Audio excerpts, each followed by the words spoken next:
socorro, um pedido de atenção, seja de familiares, seja de professores, seja de instituições, como também um requerimento da Prefeita de Socorro Guerra de Caracaraí, que tem um índice muito elevado, uma preocupação dela tremenda, e precisava, junto com ela, tentar buscar esse envolvimento maior das outras autoridades. Então, assim, é um alarme mesmo. Foi um pedido de várias pessoas, da realidade, de consciência do que a gente está vivendo, como o Wagner mesmo comentou, é diário. Os problemas são constantes, né? Você então vê todo dia. E a gente não pode simplesmente fechar o olho. Eu acho que a gente está vivendo isso, né? Deixa para depois, vamos fingir que não viu. E não deu, meu coração não deixou fazer isso, então vamos buscar. Sozinha eu não posso fazer, né? Mas aí... E qual a importância de uma audiência, né? A importância, assim que eu digo, para a população ela tem que aprender a participar desse tipo de evento que não só acontece na Assembleia Legislativa, mas também nas câmaras municipais também. A população tem que aprender a ir lá, questionar, participar, entender, ajudar também, né? Não é um negócio, eu elegi o deputado, eu votei na Catarina, ela tá lá, ela que se vire para fazer o que ela quer. Para mim, eu quero melhorar a minha vida, né? Não é assim, né? A população tem que estar ali cobrando, não só cobrando, mas também participando. Eu tenho essa relação com meus eleitores e demais públicos pra gente fazer isso, né? Ouvir, estar presente. E como é que eu vou além? Se eu não souber da verdade, então, à medida que o problema chega comigo, que vem uma demanda, vem uma situação, a gente leva adiante. E aí inclui uma ferramenta muito, muito aberta. A Assembleia Legislativa, a Casa, dá esse suporte pra gente de expor de maneira dinâmica os problemas que a gente vivencia no Estado de modo geral. Então, assim, é aberta essa oportunidade de audiência pública. O nome diz, é pública mesmo, é aberta à população de modo geral. A gente realiza convites para algumas autoridades envolvidas sobre o assunto abordado. E assim, para que tenha-se uma sugestão, para que tenha-se ideias, para que as pessoas possam ser ouvidas. É uma oportunidade onde a população pode ter voz. Então, assim, é um espaço que a gente está ali para incentivar, propor novos eventos, novas audiências e cobrar também a participação das pessoas, porque a gente vai fazer a diferença, elas estando presentes, elas ouvindo e elas opinando. Olha, e nós trouxemos aqui também o seu João. Eu queria que o seu João contasse um pouquinho da sua história, seu João. O que fez o senhor virar escritor? O senhor teve uma depressão, foi isso? Eu trabalhava na loja Asperinho, eu tinha 28 anos de casa e aconteceram umas coisas na minha vida. Eu vou resumir rapidinho, porque se eu for contar tudo, acaba o programa. 1 hora, minha palestra o Wagner não vai deixar. Minha palestra é 1 hora, quando acaba as crianças não vão embora, eu digo acabou, e elas, não tio, queremos ouvir mais a história do senhor. Bom, eu vou relatar para vocês a minha última tentativa de suicídio, foram 3. Eu entrei em depressão 6 anos atrás, e começou por uma dor no quadril, eu tive que operar, hoje eu tenho prótese. Paralelo à dor, eu me separei também. A mãe dos meus filhos arrumou um cara mais interessante do que eu, que não é muito difícil, né? E aí ela me deixou e eu falei com o Perim, eu não estou em condições de trabalhar. O senhor está me pagando um bom salário e eu não estou produzindo, eu vou pedir as contas. Eu fui para casa.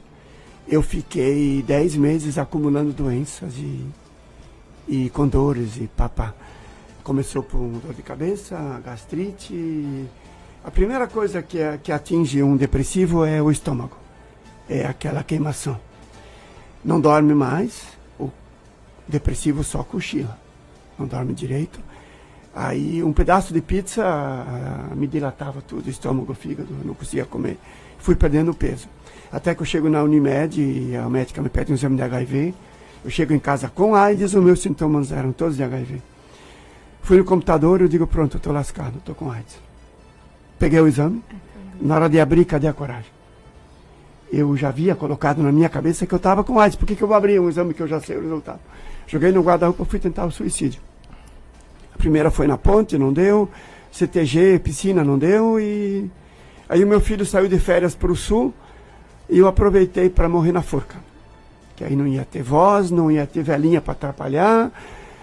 E eu acordei naquele domingo às 6 horas da manhã, mais triste que o normal, não ia dormir a noite toda. Meu filho me ligou 5 minutos antes de eu ir para a forca. Ele, pai, o senhor está bem, pai? Ele estava chorando, havia saído de uma balada. Eu amo o senhor, pai, coisa que ele quase nunca diz, né? E eu amo o senhor também, filho. O pai está bem, vai morrer na forca, mas o resto está bom. Claro que eu não falei isso, né? Pensei. Subi na cadeira, coloquei a corda no pescoço e aí eu me lembrei que nós temos um Pai maior lá no céu. Aí fiz uma oração.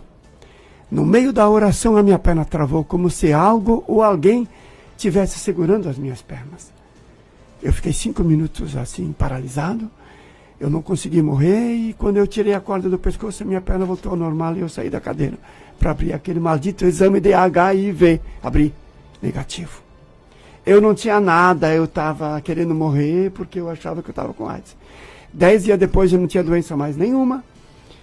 Sumiu tudo, um dia a dor de cabeça foi embora, no outro foi a gastrite e comecei a ter vontade de comer tudo, entendeu? Até namorar. Eu não tinha coragem de namorar, de fazer nada. Depressivo, não tem coragem para nada. Aí eu fui conversar com Deus, pedindo uma outra atividade que eu não queria mais cobrar, nem vender. À noite, num sonho, um anjo disse, escreve um livro, guri. Aí eu já escrevi 4 e eu estou no 5º livro. É mais ou menos... Esse é o resumo da minha tentativa de suicídio. Wagner, a pessoa com depressão, pensando no suicídio, ela gera um monte de doença, assim, é normal?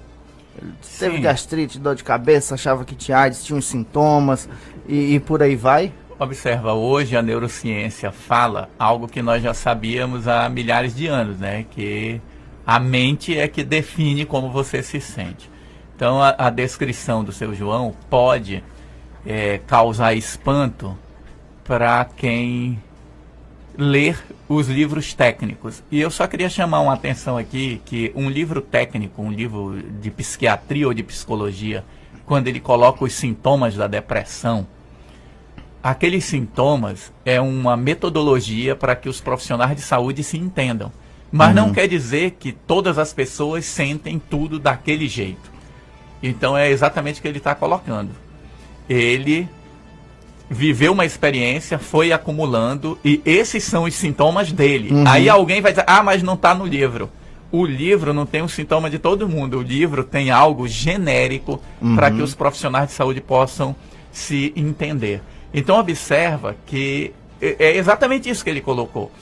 Todos nós geramos doenças ou podemos gerar saúde a partir da visão de mundo que eu estou vivendo. Então é extremamente importante eu perceber qual é a minha visão de mundo, qual é o sentido da minha vida, o que eu vou fazer, qual é meu projeto de vida. E é isso que está faltando para todos nós. É verdade. Deputada, depois da audiência, o que pode ser feito?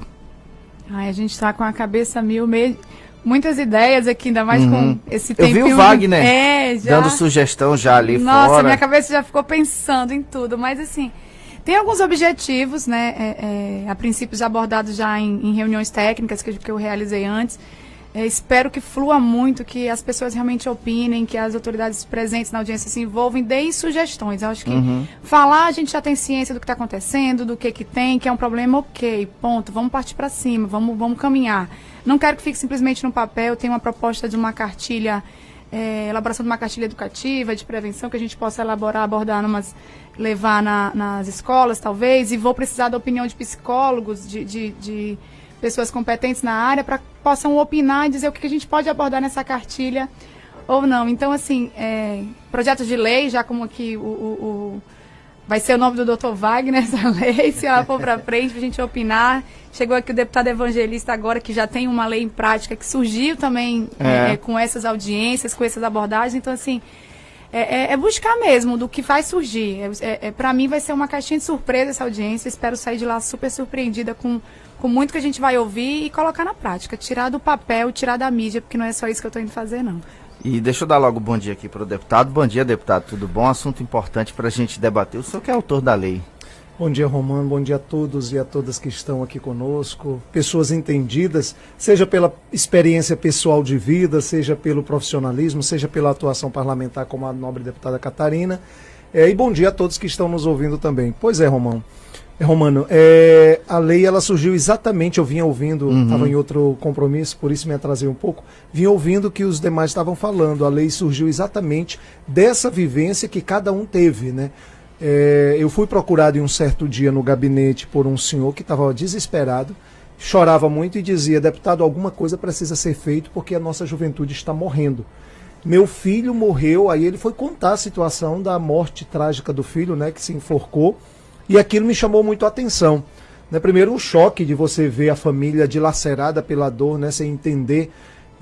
E aí eu fui pesquisar sobre o tema e descobri que Roraima, naquela época, era o segundo estado brasileiro em casos de suicídio. Né? Perdíamos apenas, deputada Catarina, para o Rio Grande do Sul. Ou seja, era o ranking da morte que nós estávamos liderando e alguma coisa precisava ser feita. E a exemplo do que a deputada Catarina vai promover na semana que vem, eu fiz audiência pública lá naquela época para ouvir entendidos, Conselho Federal de Psicologia, Universidade Federal, outros entes que tinham algum domínio sobre o tema, e foi daí que surgiu a ideia da lei, que hoje está em vigor, que é a Lei 1065 do ano de 2016. E aí, quem está em casa pode até perguntar, mas o deputado fez audiência, ele já criou uma lei, precisa de uma nova audiência? Precisa, né, deputado? As coisas mudam muito rápido, os problemas mudam. Você tenta resolver de um lado, mas pode aparecer um problema de outro, e para isso que é importante ficar constantemente falando e tratando sobre esse assunto, né? Perfeito. Deputada Catarina, e louvando a sua atitude, eu digo o seguinte, os casos de suicídio, eles não se restringem só a uma época do ano. Essa lei que nós criamos em 2016, ela prevê a Semana de Valorização da Vida e Prevenção ao Suicídio. Ou seja, por esta lei criada, o governo do estado, através das secretarias de Saúde e Educação, são obrigados a desenvolver ações de prevenção. Mas quem foi que diz que os casos só acontecem nesse período do mês de setembro? Então, a audiência que a deputada vai promover agora, ela precisa ser promovida constantemente. Ações como a que a deputada e como a gente desenvolve, porque eu criei um projeto de mandato que é o ciclo de palestras nas escolas, a gente tem uma equipe multiprofissional que visita, ou seja, os casos são constantes, são todos os dias. Então, momentos como esse, que a deputada Catarina vai promover para a semana que vem, ele tem que ser desenvolvido a todo momento. Olha o grito de socorro lá da Prefeitura de Caracaraí, né? Exatamente. É uma complementação, não dá para esperar. Né? Não dá. A gente já via essa história sendo colocada embaixo do tapete, essa história sendo esquecida. Aí eu acho que não dá, vi que tinha reforço pra gente poder somar, então vamos expor. O Wagner quer falar, eu quero fazer uma pergunta para você, mas espere um pouquinho aí que eu quero fazer uma pro seu João e depois eu já quero rebater para você e você já fala. Seu João, o deputado ele falou um negócio agora que me chamou a atenção, ele foi procurado por um pai que o filho se matou. Quando o senhor estava com depressão pensando em se matar, o senhor pensou em procurar ajuda ou o senhor se trancou e disse, não, o problema é meu, eu que resolvo? Não, eu não procurei ajuda, não. Eu fui levado para o psiquiatra na marra pelo meu irmão. Ele ligou às 6 horas da manhã, olha, o Dr. Lessa vai te atender às 7 horas e fique pronto. Eu não fiquei pronto. Ele chegou, ele me deu banho, me deu tudo e me levou na marra. E o médico perguntou para mim assim, o senhor já pensou em fazer besteira? Todos os dias. E ele perguntando e eu só respondia praticamente o monólogo. E o exame de AIDS lá em casa.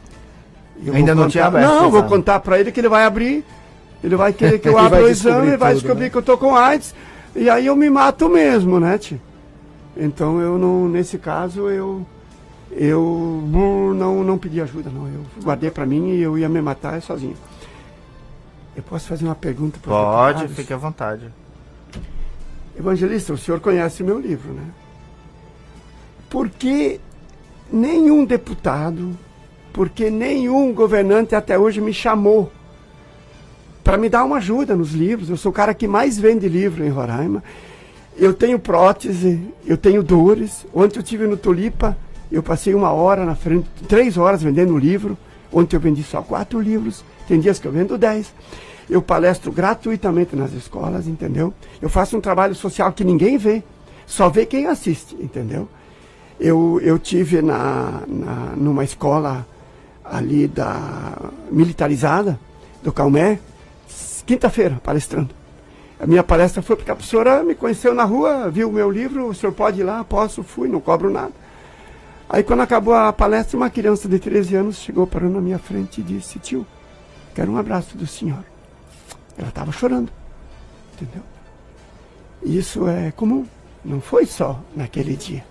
Várias palestras minhas, as crianças chegam e me abraçam. Tio, quero um abraço, quero um abraço, quero um abraço. Elas querem um abraço por quê? Porque ou elas têm depressão, ou elas têm um caso em casa sobre depressão, né, entendeu?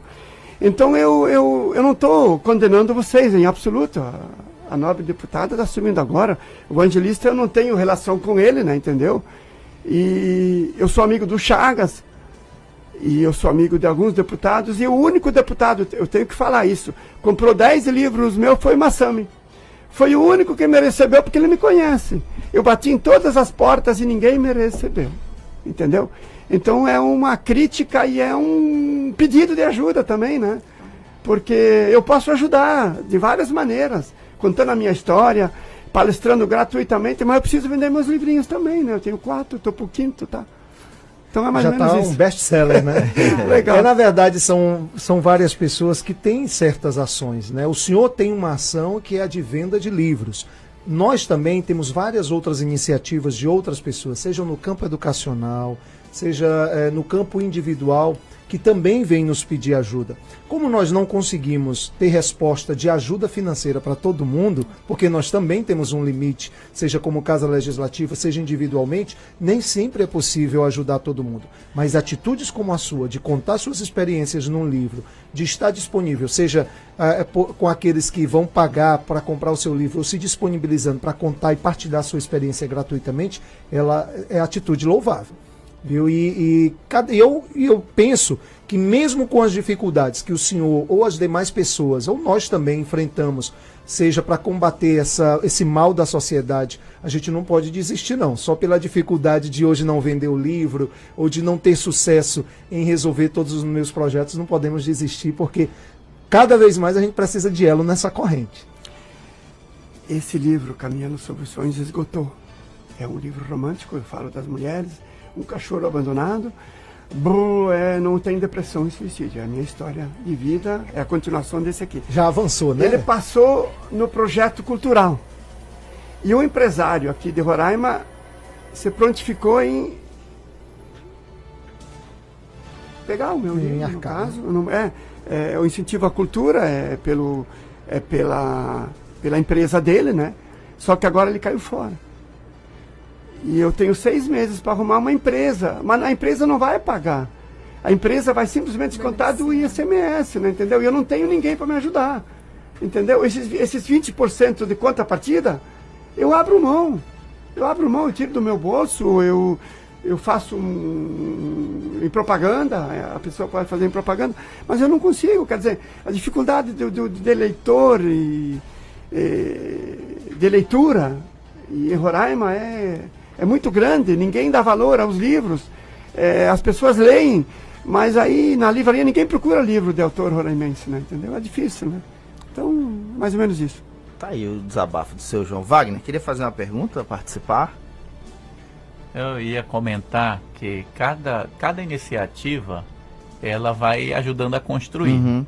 Então, ontem, como se fosse um muro, né? Cada um botando um tijolo cada um ali. um tijolo. Ontem eu fui pegar uma notícia do ano passado, de setembro do ano passado, e aí diz assim, né? No Estadão, no Brasil há um suicídio a cada 45 minutos. No mundo há uma tentativa a cada 3 segundos e um suicídio a cada 40 segundos. Exato. Então, o tempo que a gente começou esse programa, olha, Muita imagina, gente né? vida, né? Então é o tipo de coisa que, como o evangelista está dizendo, às vezes, quando lembro do evangelista, eu digo, esse cara fez errado. Mas é o que ele diz, né? Ele não fez errado, ele deu um passo. Uhum. Né? Que ele criou uma lei, que eu até estava dizendo para a Catarina, eu vou falar mal aqui do evangelista, que a lei ficou só em setembro. Né? E a gente precisa dar essa sequência. Porque a gente precisava de um período início. temporal. A gente precisava de um início. período temporal, e o período temporal que nós fomos buscar, segundo a Organização Mundial da Saúde, é que o dia 10 de setembro, ele é o Dia Mundial Referente. Entendeu? É por essa razão que a lei ficou Não, eu restrita. entendo, mas é isso que eu estou dizendo, que agora falta nós darmos sequência a isso. E essa audiência, ela vai ajudar nesse processo. Então, muitas vezes, o que a gente percebe é que o assunto, ele fica velado, ele fica sendo tratado nas entrelinhas, porque a recomendação da Organização Mundial de Saúde é que não se fale de metodologia de suicídio, que não se dê primeira página para esse tipo de informação. Mas você deve tratar a prevenção. E a prevenção nós temos que estar o tempo todo. Em todo lugar. Então, assim, quando a gente pensa o que o poder público pode fazer, o poder público pode fazer muita coisa. Sentado esperando, olha. Nenhum fogaréu começa grande, ele sempre começa Exato. de uma fagulha. Então, essa atividade precisa começar de pequenas coisas. Eu acho que a gente E só precisa se unir. complementando a sua fala, quando eu falei dessa questão de que a gente precisava fazer uma atividade de maior intensidade, não é que ela tem que ficar restrita somente àquele período. Por exemplo, nós criamos um outro projeto de mandato, que é o projeto de ciclo de palestras nas escolas e entidades, que nós já temos 3 anos, que é constantemente semanal. Nós já atendemos mais de 5.000 pessoas no estado de Roraima, onde nós, através do nosso gabinete, a gente leva psicólogo, psiquiatra, assistente social, pedagogo, uma equipe multidisciplinar, e nós já identificamos, Romano, casos de múltiplos por aí, mutilação. Nós já identificamos casos severos de depressão. Como nós vamos com psicólogos, a pessoa já tem um primeiro encaminhamento ali. Ou seja, o projeto ele criou a semana, que se transformou no Setembro Amarelo, porque outras instituições também tinham realizações. Então nós juntamos as forças, ao invés de existir só uma lei que criava uma semana, que foi apenas um único mecanismo. É uma ação isolada que precisa ser multiplicada. Depois outras instituições fizeram outros trabalhos, juntamos e fizemos o Setembro Amarelo. Paralelo a isso, criei, através do nosso gabinete, essa equipe multidisciplinar que viaja o estado inteiro. Essa semana nós estávamos em escola. Sábado que vem nós estaremos no aniversário de outra escola, falando para 200, 300 alunos. Essa ação, Romano, ela é constante. Toda semana nós fazemos isso. Olha, vamos fazer o seguinte, vamos para o intervalo, 10h36, daqui a pouco a gente volta, não sai daí não. Olha, bora continuar aqui um papo que estava rolando no intervalo, que é sempre interessante, né? Alguns a gente não pode estar falando, mas esse a gente pode. O Wagner levantou a questão aqui do que pode ser o início da depressão, que pode chegar no suicídio. Não tem uma receita pronta, né, Wagner? Por exemplo, o seu João teve um problema de separação, né? Outra pessoa pode ter outro problema. Você citou adolescente que fica grávida também leva a depressão e ao suicídio, né? Sim, sempre a gente quer saber qual é a causa. E hoje em dia nós estamos muito ligados a isso. Por quê? Porque nós temos um hábito de pensar as coisas como doença. E como é doença, eu quero um remédio para curar. Só que quando você trata de saúde mental, você não tem uma única causa. Você tem que crescer durante sua vida, aprender a lidar com as suas emoções. E nós não temos um trabalho educativo para isso. Então o que ocorre? E aí vem toda uma teoria, eu tô para querer inventar uma teoria, mas presta atenção no seguinte, nós aqui, a Catarina é a mais jovem, eu não vou perguntar a idade dela, mas assim, nós aqui vivemos um tipo de experiência que, quando nós éramos crianças, nós vivíamos misturados com primos, amigos e crescíamos na rua, um batendo no outro, brigando. Nós aprendemos a resolver problemas.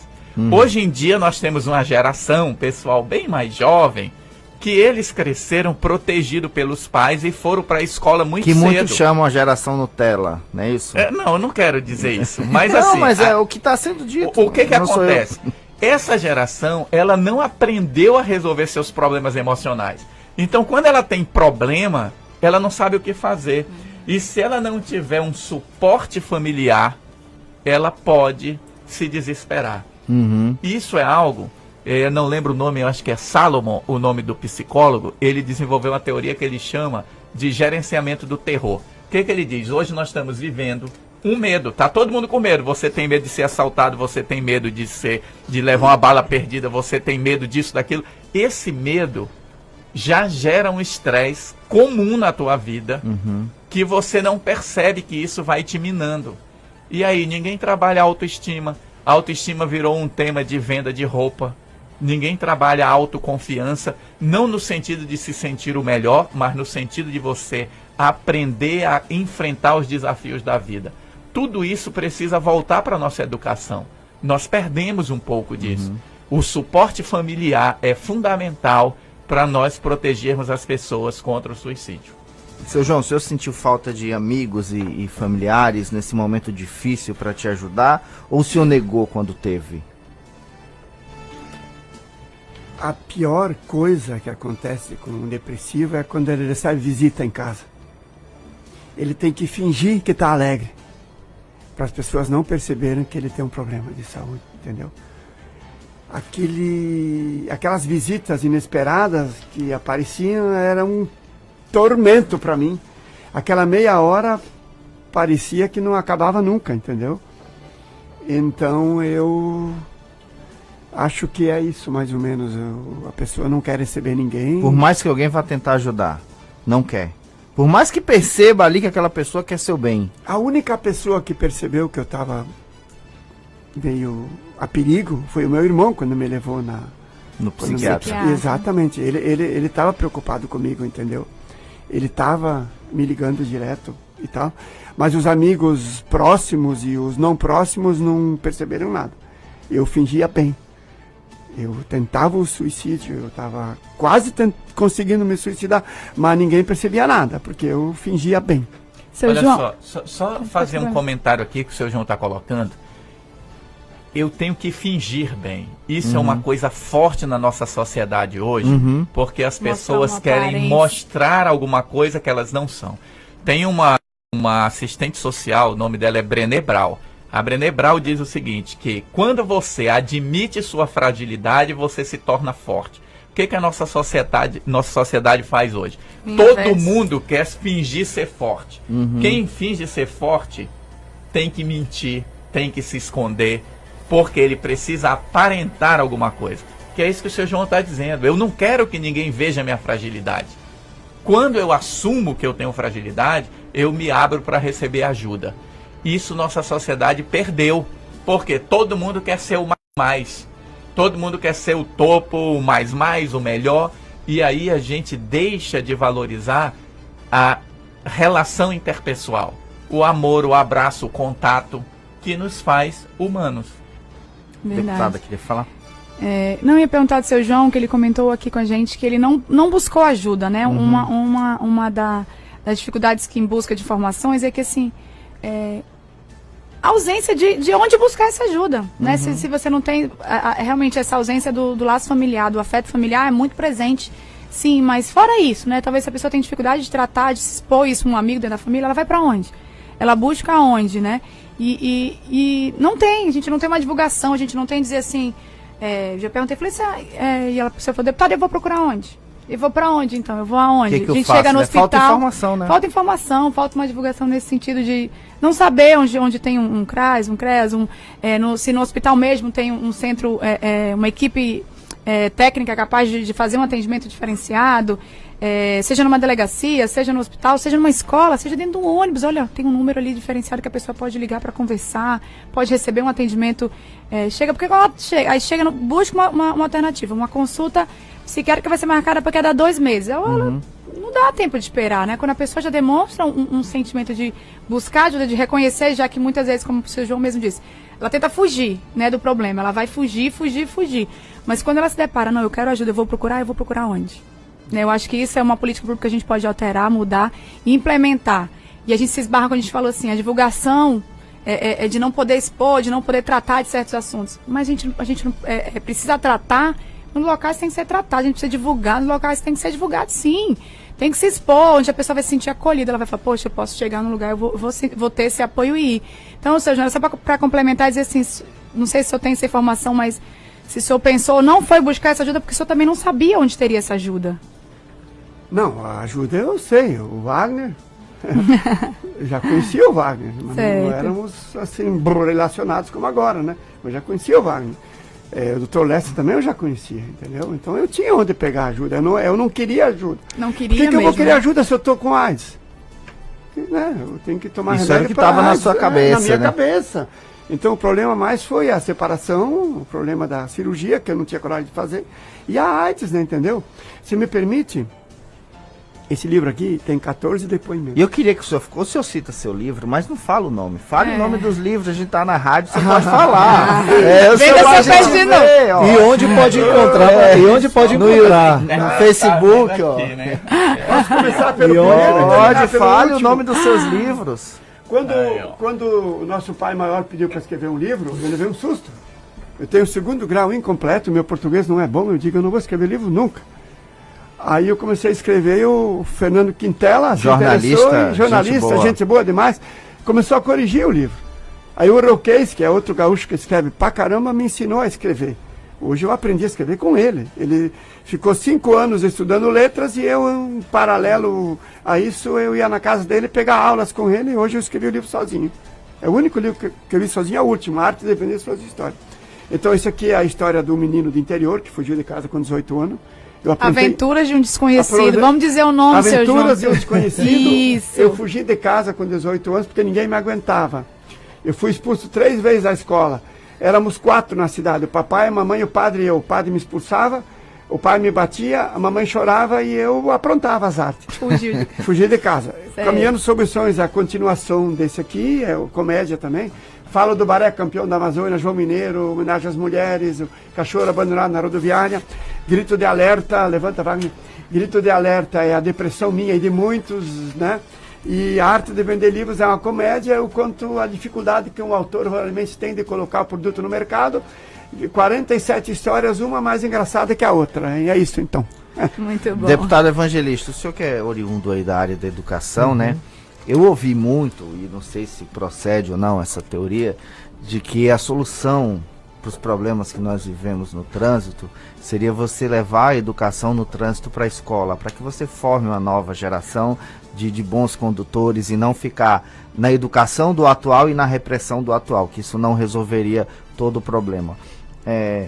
Se o senhor concordar ou não com isso, seria também uma hora de você levar esse tema de uma forma mais efetiva para a escola, para que você gere cidadãos que ele possam saber onde é o que ele deve procurar, como a deputada Catarina questionou agora, ela falou que tem gente, eu não sei o que é que eu procuro. Se você levar isso para a escola, você poderia formar cidadãos que sabiam o que ele procurar, que fazia igual o diferente do seu João, que incentivaria a aceitar a ajuda e até mesmo de falar, olha, eu tenho esse problema, eu acho que é depressão.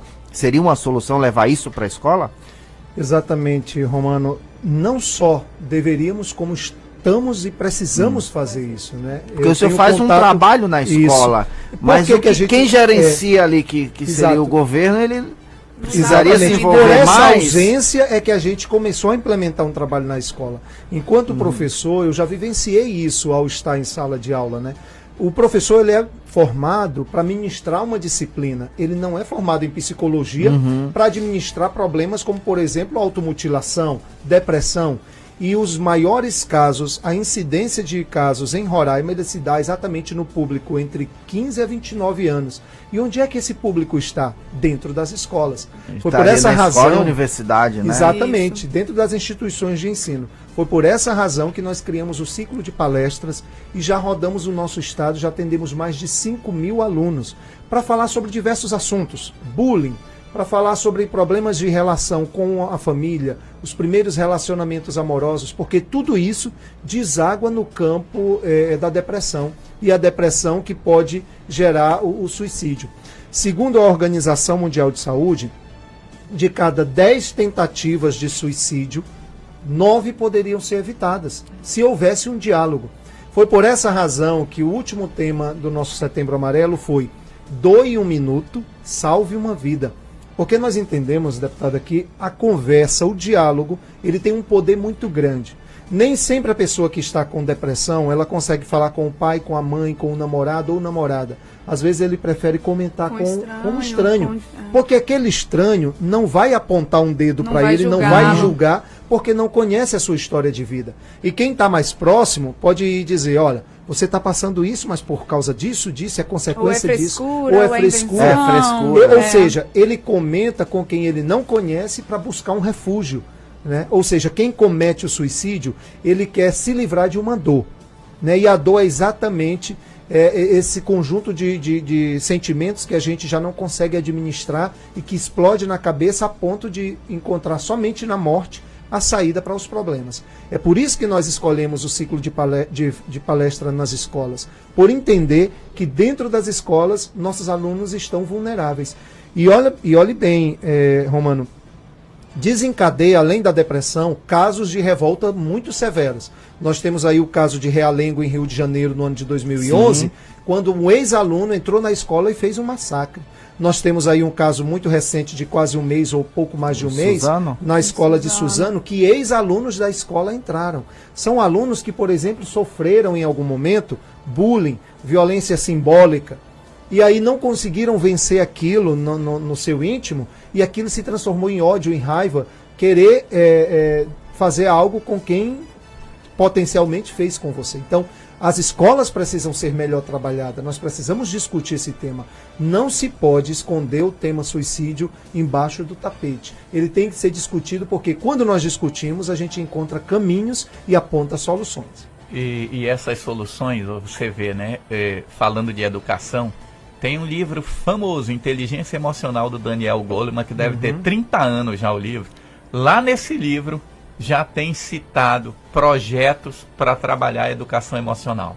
Só depois do 11 de setembro, lá do ataque aos Estados Unidos, surgiu um projeto que hoje ele está ganhando pernas mundiais, que chama Mind Up, né, que trabalha a educação emocional nas escolas. E aí aqui tem 2 deputados, 2 legisladores que podem pensar nisso. Nós precisamos implantar a educação emocional nas escolas do nosso estado. Porque essa depressão, a ansiedade e muitos outros transtornos mentais, eles começam muitas vezes da dificuldade que o adolescente tem de lidar com as suas emoções. Exato. E emoção é básico na nossa vida. O que nós estudamos de emoção? Quase nada. A gente hoje nosso foco é ganhar dinheiro. Eu estou impressionado como as escolas estão fazendo simulado, os meninos se preparando para o vestibular, porque eles têm que passar no vestibular, que eles têm que fazer concurso. Ok. E a vida? Aí essas pessoas, quando tem um problema, não sabem o que fazer, se desespera. Porque sempre estão sendo preparados para ser vitoriosos. Para ser vitoriosos. E a vida nem sempre e a frustração. A frustração, Sigmund Freud, 1900, frustração é um dos mecanismos de formação da personalidade. Se eu não aprendo a lidar com a frustração, como é que eu vou viver? Um outro aspecto, me permitam também citar, eu conversando com alguns psicólogos, eles sinalizam exatamente que o contato constante com as redes sociais, ele também nos distanciam e fazem com que a gente fique no mundo virtual. Apenas um mundo onde você pode ser o que você quiser. Eu posso ser o cara mais bonito. Exatamente. Nesse mundo virtual eu me escondo atrás daquilo que é meu defeito. Eu posso ser o cara mais bonito, eu posso dizer, eu posso me printar lá. Todo mundo pode ser atleta, poeta, pode ser o que quiser. Eu pego a minha imagem, eu refaço, eu edito, eu fico mais bonito na imagem. Bota um filtro. Bota o filtro, ou seja, mas a realidade é outra. E a gente se esconde atrás dessa realidade das redes sociais, dos jogos, e se distancia da realidade do diálogo. Nós mesmos podemos observar isso no nosso dia a dia. Se nós sairmos em grupo para ir numa lanchonete, para ir no shopping, para ir no barzinho, para ir para um happy hour, quando nós nos damos conta, tá cada um no seu celular, dialogando, postando nas suas timelines. E aí, muitas vezes, um amigo diz o seguinte: pessoal, vamos formar um grupo para a gente conversar aqui entre nós? E aí nós criamos uma outra técnica, né? Eu tenho um grupo de amigos que quando a gente sai, o nosso primeiro combinado é, nos próximos 45 minutos, se não for um contato familiar, de ligação ou de rede social, quem tocar no celular paga a conta. O Bruno Pérez tem pra gente poder conversar entre a gente. O Bruno, ele tem uma técnica, quando ele vai sair com os amigos, ele leva uma cestinha, todo mundo bota o celular lá dentro, ele tira de perto. Sério? Quando é a reunião na casa dele. Olha, tá 11 certo. horas... A gente não conversa mais entre nós. 11 horas em ponto, o programa está terminando aqui. Quero agradecer a deputada Catarina Guerra e queria que ela fizesse o convite para a audiência pública que deve acontecer agora no próximo dia 11, para a população participar, né, deputada? Isso. Conto com a presença de vocês, se envolvam, vamos participar, ninguém faz nada sozinho, então a presença de vocês, das entidades, não existe uma formalização específica, um convite concreto. Já estendo aqui ao Wagner, né, ao seu João. Dia 11 de abril, às 10 horas da manhã, a Assembleia é a casa do povo mesmo, né, deputada Evangelista? A gente tem que frisar sempre isso, então a presença de vocês são muito importantes. E o povo tem que aprender mais a andar dentro dessa casa, né? Tem sim, não tem que ter medo. E agradeço o espaço e aproveito para quebrar um pouquinho o assunto, para parabenizar você, Romano, aí, e aos demais jornalistas pelo dia de hoje. Obrigado. A gente falou de um tema tão pesado, mas vocês abordam esse assunto com carinho, com leveza, com presteza e estendo aqui a oportunidade para dar os parabéns aos demais. Obrigado, deputado. Também quero agradecer. Eu sei que o senhor vai participar ativamente dessa audiência, né? Sim, só cortando, essa é uma ação da Comissão de Direitos Humanos, ele é o vice-presidente dessa comissão e foi das primeiras pessoas da qual eu fui perguntar e buscar informação para dizer assim, vamos lá, tô sabendo que você já caminhou com isso, mas não dá pra gente esperar setembro, vamos junto. Ele, claro, minha amiga, vá, siga, me deu a orientação e vai ter que estar presente. Vamos estar sim, juntos, com certeza.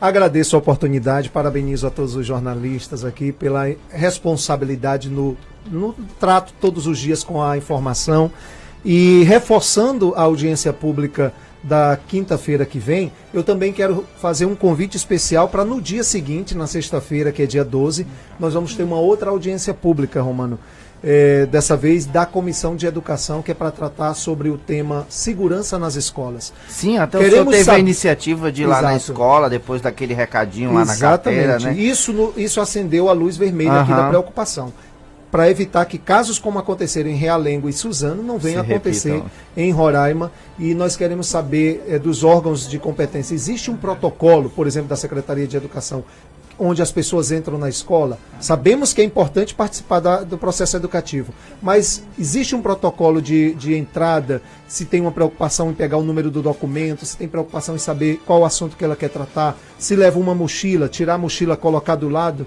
ninguém nunca sabe a intenção das pessoas. Vamos discutir isso na próxima sexta-feira, dia 12, às 9 horas da manhã, em audiência pública na Assembleia. E o senhor, como flamenguista, qual é o palpite para hoje? Vasco e Bangu? Olha, se eu fosse flamenguista, eu vou lhe dizer, mas eu torço sim pelo nosso Mengão, já que o meu Verdão hoje não está no melhor momento. Wagner, obrigado mais uma vez, espero que essa parceria se continue aí por muitos anos. Nós já fazemos esse trabalho aqui na rádio, né? Nós já começamos o ano inteiro, né, basicamente. Trazendo esse tema, voltando a discutir, e é um tema sensível que nós precisamos realmente aumentar o diálogo sobre o assunto. E lembrando de jornalista, né? Eu tenho uma filha que é jornalista, então parabenizar a todos, lembrando da Carolina. Que tá tudo em família, né? E lembrar as pessoas que conversar é extremamente importante. Nós precisamos aumentar o nosso contato enquanto seres humanos. Carolina mora onde? Na Irlanda. Um jornalista chique, né? Outro nível. Seu João, deixa o senhor por último para me despedir, porque eu quero que, além do senhor se despedir aqui, eu quero que o senhor divulgue o número do seu telefone para quem quer comprar seus livros e também para aquele empresário que possa ajudar, porque o empresário que vai ajudar, ele não vai ajudar o seu João, ele vai ajudar a população a divulgar o livro que divulga problemas, que pode atingir uma pessoa, que pode estar passando pela depressão e que essa pessoa evite se matar também, né? Seu João, por favor, obrigado, e eu quero que o senhor divulgue o seu telefone aí para quem quiser lhe ajudar. Eu quero agradecer a oportunidade, é uma honra, os deputados, só assim para eu conseguir falar com eles. Seu Wagner também, né, seu Wagner? E o Romano conheci hoje, conhecia de vista só, né? Obrigado pelo espaço. Sempre que precisar. E para terminar, eu quero falar mais um pouco do grito de alerta. São 14 depoimentos de pessoas que tiveram depressão e todas elas tiveram uma depressão que diverge uma da outra. Tem até depressão bipolar. Um dia a pessoa acorda triste e não faz nada. No outro dia ela acorda alegre e faz tudo. Entendeu? Crianças com depressão também deram depoimentos para mim. Desculpa interromper, um outro assunto que a gente vai debater aqui futuramente, já está no nosso calendário de pauta, depressão em crianças. Isso é muito grave, né, Verdade. Wagner? Wagner sabe disso, já está na nossa pauta também. Pode continuar, seu Os João. meus livros não se encontram mais em livrarias porque ninguém procura livros de autor raramente em livraria. Eu vendo de porta em porta, eu fico nos lugares, já fui convidado pela deputada para participar, eu vou estar lá com muito prazer, Isso. com uma mesinha, com livro. O meu telefone é 98112-3370, esse tem o WhatsApp. E é só me ligar que eu, mesmo com a perna doendo, mesmo puxando da perna, eu levo o livro, tá? Obrigado a todos e que Deus abençoe, que nós conseguimos aí, com o tempo, reduzir o número de suicídios em Roraima. Obrigado. Só repetindo, 98112-3370. Gente, obrigado. Um ótimo domingo aí para vocês. E eu vou ficando por aqui, só lembrando que amanhã eu não estarei no Café com Notícias, essa semana estou de folga, né, Beleza. aqui da rádio. Isso é compensação pelo dia do jornalista? Deve ser, né? Já estava juntando algumas folgas daqui da rádio, da TV, aí juntei tudo numa semana só. Então pronto, volto na outra segunda-feira.